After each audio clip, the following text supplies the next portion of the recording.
In March 2026, something strange started happening in Cape Town. Ships were arriving that nobody had planned for. Fuel companies reported demand surges they hadn't seen in years. Marine service firms, the businesses that handle crew changes, repairs, and fresh provisions for vessels at sea, were suddenly overwhelmed. South Africa's shipping sector, which had been quietly declining for years, was booming. South Africa hadn't changed. 8,000 kilometers away, a war had started near Iran. And somehow, that war ended up in Cape Town Harbor. On the 28th of February 2026, the United States and Israel launched strikes on Iran that killed its supreme leader within hours. Iran responded by doing something it had threatened for decades but never actually done. It closed the Strait of Hormuz. Every major shipping line on Earth started rerouting. The question nobody was asking out loud was, rerouting to where? When shipping companies lose one route, they reach for the backup. The backup for Hormuz is the Red Sea.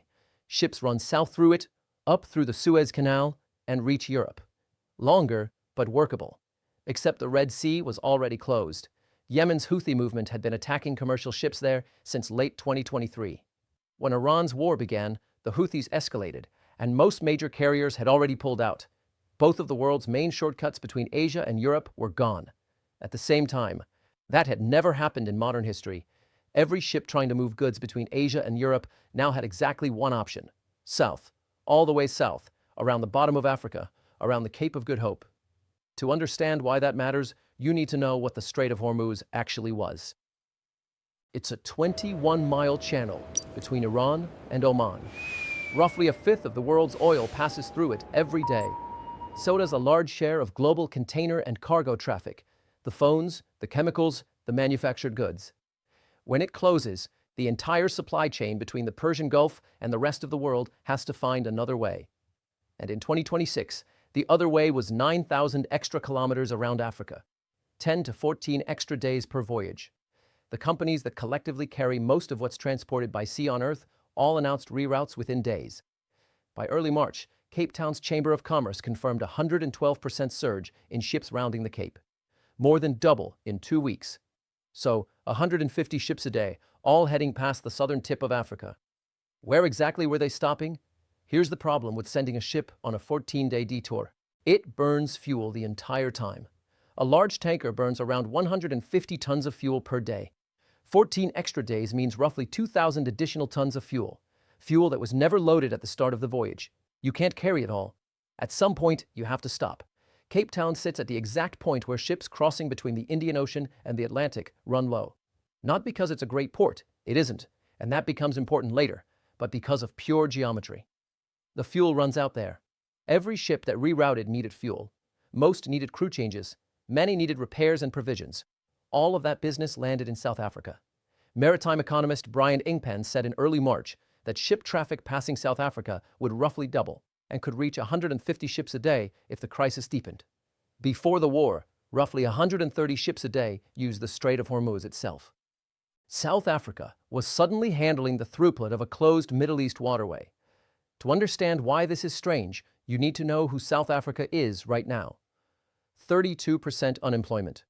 Youth unemployment closer to 45%. More than half the population living below the upper middle income poverty line. Economic growth averaging under 1.5% a year for most of the last decade. This is a country that has been losing at economics for a long time. And suddenly, the world's largest shipping companies were paying it to exist at the right latitude. Fuel revenues up, marine service revenues up, investment interest in African port infrastructure accelerating for the first time in years. A war 8,000 kilometers away had handed South Africa an opportunity it had spent 30 years trying to create through policy, reform, and investment, and failed. Now the real question: how much of it could South Africa actually capture? South Africa's share of global container transshipment, the traffic it handles and redistributes through its ports, had been falling for years before the crisis. From roughly 23 to 25% historically, down to around 13 to 14% by 2026. The ships were coming, but South Africa's ports weren't built to hold them. Transnet, the state company that runs South Africa's ports and railways, is one of the most troubled logistics operators in the world. A World Bank index once ranked the Port of Durban 364th out of 370 ports globally. Industry analysts estimated that Transnet's failures were costing the country around $53 million every single day in lost economic output. Not from the war, from existing dysfunction before a single extra ship arrived. The bunkering sector gained. Ships had to stop for fuel regardless of port quality. The geometry demanded it.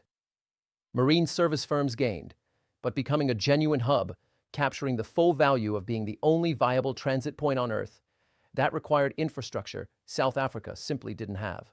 Singapore built one of the wealthiest economies in the world by sitting at a shipping choke point and building the infrastructure to capture it.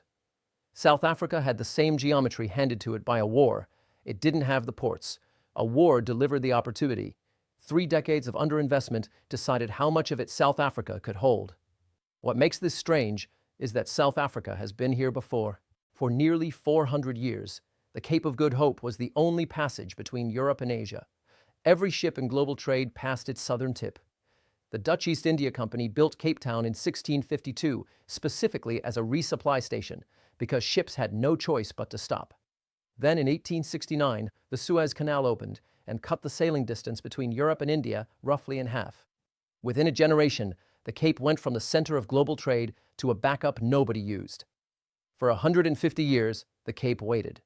In 2026, both shortcuts broke at the same time, and the Cape was back. Here's the thing about geography. It is patient. The Cape of Good Hope has been sitting at the southern tip of Africa for longer than global trade has existed. When shortcuts work, it barely registers. When shortcuts fail, there's no alternative. The geometry always was the geometry. South Africa didn't earn this moment. It didn't plan for it, and it didn't lobby for it. A war happened. Both shortcuts closed, and the Earth's geometry sent the world's shipping past Cape Town. The windfall was real. Fuel revenues climbed. Service companies grew.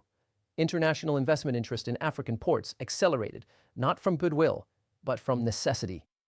Whether South Africa turns that into something lasting depends on its ports, its reforms, and its political will, none of which a war provides. But the war revealed something that had been hiding in plain sight. South Africa never lost its geographic advantage.